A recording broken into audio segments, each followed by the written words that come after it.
wato akwai yaran da sai da muka shiga muka fita ma muka canza musu class. Akwai yaran da science aka kawo su su iyayen sun matsa sai yaran sun yi science. Yaran kuma ba su da sha'awa, domin shi ilimi sai da sha'awa, sai kana da sha'awa da niyya da guzuri kamar ta malami ta'alim ko yawa. To yaran ba su da sha'awar wannan fagen. Iyayen sun takura su sai sun karanta kaza. Akwai yaran da kuma ina ganin a takaice a dunkule za mu iya cewa iyaye su sani da su jagorori da wakilan mutane cewa ba kowane yaro bane ya zama wajibi sai ya je jami'a.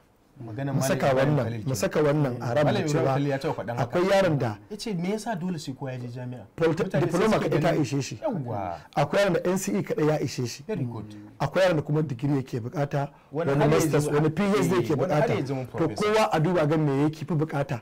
Kar ka zo ka ce mutumin da yaron da diploma yake bukata a rayuwar shi ka tilasta lalle sai ya digiri, zaka samu matsala. To anan ne ake samun drop out. To abin da muke bukata to rashin irin abin da ya shafi harkar mentorship, guidance, ka gane ana guiding din mutane a unguwa. Akwai wani tsari da za a duba matasa unguwa wani ne zai dace da shi, hatta fannin ilimin ma wani dace ya kamata a tura wani. Gaskiya ne.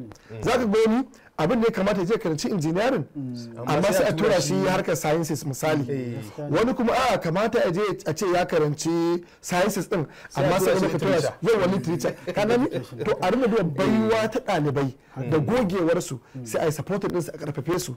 Amma irin wannan bari ga tafiya a dunkulen nan mu ce lalle sai dan wani yayi kaza ne ba ana sai yayi wannan ba a gasa ba ba yayi. Gaske mai ne ga gidan kowa Afirka TV. TV3 tafarkin rayuwa.